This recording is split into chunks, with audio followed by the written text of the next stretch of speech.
Did you have Illinois as a game before the season you thought Michigan could lose? Maybe not.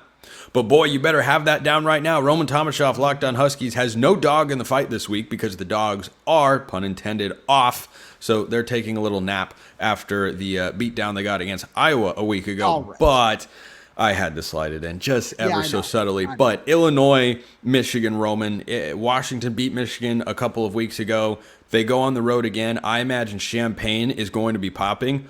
I'm going with what I don't know if it's the upset. It's not the rankings upset. Illinois is ranked higher, but it is the point spread upset because our friends at FanDuel have got Michigan favored by 3.5 points on the road. I think Illinois can do enough to hold their own against the physicality of Michigan, and I've got an actual functioning quarterback on one side, and I don't have one on the other, and I'm going with the Illini.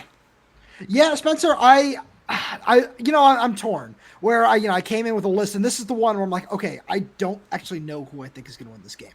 Where I look at the Michigan side, and like I said on our Big Ten squad show, I had the great displeasure of watching 2 of these 3 Michigan quarterbacks in person, and that's all I can really say about that. I wasn't necessarily very impressed with Michigan's toughness, especially like their mental toughness. Like they came back, they were down 14-0, come back against Washington, take the lead, and then that just felt like it.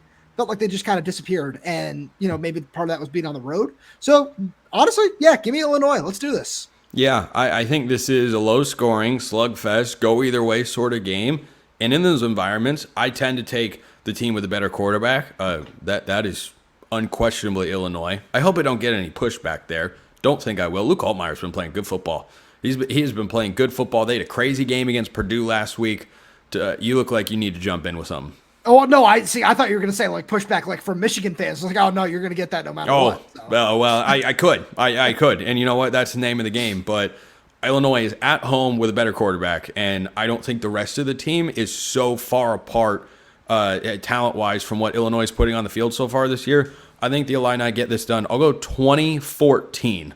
I think this game stays very low scoring. That Michigan's defense is obviously quite good. Speaking of defenses, Lincoln Riley and USC. No, those two things don't typically go together, but their defense has improved. It's not as good as they'd like it to be. They haven't been able to get key stops in crucial situations. I think they are still dramatically better than they were a season ago. I said earlier on the show, Roman, no one needs a win in the Big Ten, maybe in all of college football, more than Lincoln Riley, because if you lose 3 games in a row and 2 of them are to Minnesota and Maryland, doesn't matter if it's on the road. It shouldn't matter that it's on the road. This is a cross-country trip against a Big Ten winless team. The Terps have not won a Big Ten game yet, is what I was trying to say there. I think USC gets this done. They're only favored by 7. That kind of raises my spidey sense of like, why isn't that that should be a bigger number. I think USC has a get-right game here. I think this is USC wins and covers 30-13.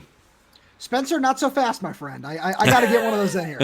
One of the big things for me that I didn't necessarily play as much of a factor in, which is one of the big things that I think happened in the USC-Minnesota game, is this time zone change has been a real big problem so far this season. And I'm a huge fan of Ty Fenton's. I think that he might end up having a spectacular game for Maryland. You said this defense is improved for USC. Yeah, it's not there yet. But I think this time zone change is going to be a real factor in this game, and Miller Moss still somewhat inconsistent. Yeah, Maryland's winless in the Big Ten, but I think that changes this weekend. Roman with the upset. Boy, and look, USC isn't a ranked team right now, but they're playing to their season's over depending on what kind of expectations you had for USC coming into the year. I thought they'd be a 9-3 team. All they have to do is go 6-0 to get to that mark. But I think if you get to 8-4, it's not the end of the world, but it certainly is not great. Friday night game, I have my own thoughts on this one. I imagine they're similar to yours. Number 2, Oregon, off the win against Ohio State, goes to Purdue. This is a classic emotional letdown trap game spot. I'm going Purdue to cover that particular number, but I don't think this game ever feels that close. Yeah. Purdue has struggled on the edges defensively. They did last week against Illinois, allowing the comeback there. And, yeah, Oregon can get to the edges offensively with speed. I don't know how well Purdue is going to score. But I think this game looks like the previous couple games for the Ducks against UCLA and Michigan State, where it's like, hey, they were clearly better, but the score could have been uglier. I'll go 34 to 10. So I've got Oregon. For reasons that aren't sitting behind me over here. I'm not going to use those words, but I certainly agree with everything you just said. Where, the talent on Oregon side is just going to be way too overwhelming for Purdue. Everything that's going on, it's boring, bad football. There's no talent. There's nothing to get excited about. Well, last week wasn't boring at the very least. Last week wasn't boring for sure, but outside of that, like let's be real. It's been rough. It felt like they just had their offensive explosion too early, where it was going to happen at some point, right? Like everybody gets one. Shout out to Spider-Man, Family Guy. Everybody gets one, but it came too quickly. Happened against Illinois in double overtime, and it feels like it'll almost be an emotional letdown on both sides in that case, where it's we got some stuff to build on for the Purdue side. It's not going to happen. That's all I'm going to say. I'm not giving Oregon too much credit there. Yeah, Nebraska, Indiana, maybe the most exciting ranked, unranked game in all of college football this week. Roman, I'm torn because I struggle picking against Kurt Cignetti and the boys with the way they're humming right now. I've been a Nebraska fan since before the year, but Indiana's at home, and I got to go with the Hoosiers here, which is crazy, but I'm going Curtis Rourke and company. I think there are a lot of points in this game, though, more than people probably expect. 31-27. I think this is going to be a phenomenal football game. So this is what I'm really excited about, especially, shout out Locked On Huskies. Washington's next game is also in Bloomington. Mm-hmm. So I'm really curious. I'd like that to be the best test possible for Washington. And I think the next 2 weeks, starting with this game for Indiana, are going to be the two best defenses, the two biggest tests they faced all season, where I'm really curious to see what Matt Rule can dial up. I love Dylan Raiola. I've been really impressed with everything he's put together so far this season. I think he's only going to keep growing from here. But this feels like it's going to be a little bit too much for him.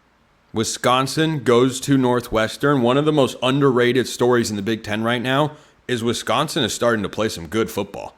They are starting to look good. I think they keep this momentum rolling. Northwestern has had glimpses, moments, and then they scored, 5 points against Washington? 5 points in Seattle. 5 Should have points. only been 2, but That's not a baseball score. That's a football score.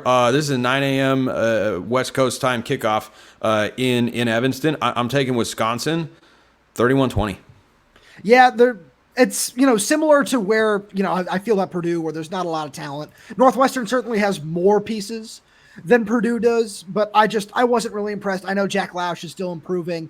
It's not there yet. Give me Wisconsin. Do you have the guts to pick UCLA to win a game traveling to Piscataway? No. Me neither. I want to. The spread's only 4.5, but I can't do it. No. I can't do it. We'll do it live. Go for 200 yards. We'll do it live. That's my favorite thing. Now, Kyle Monaghan's going for 200 yards this weekend. He's going to run right through that defense. Give me 200 yards and 3 touchdowns for him. That's my bold prediction. Lock it in. 31-17. I think Rutgers wins at home. Lastly, to round out the Big Ten slate, Roman, Iowa traveling to Michigan State. I'm going with the upset here. I think Sparty gets this done off a bye at home. I think this is the statement win for the first season of the Jonathan Smith era in East Lansing. Give me Michigan State to find a way to win this football game. It's going to be ugly. They're going to muck it up. They're going to limit the possessions. This is going to be a slugfest. 13-10, Michigan State wins. That's a sickening score, Spencer. As as two RIP Pac-12 guys over here, I'm not used to scores looking like that. That just doesn't make sense in my brain. I have to disagree with you here after watching what Caleb Johnson did to a really good Washington defense. I think that Michigan State just doesn't have the bodies to defend him, and he's going to have a really, really big day in this game. Well, one of us is going to be right, and the other one is going to be Roman Tomashoff. Locked On Huskies. Appreciate it, as always, my man.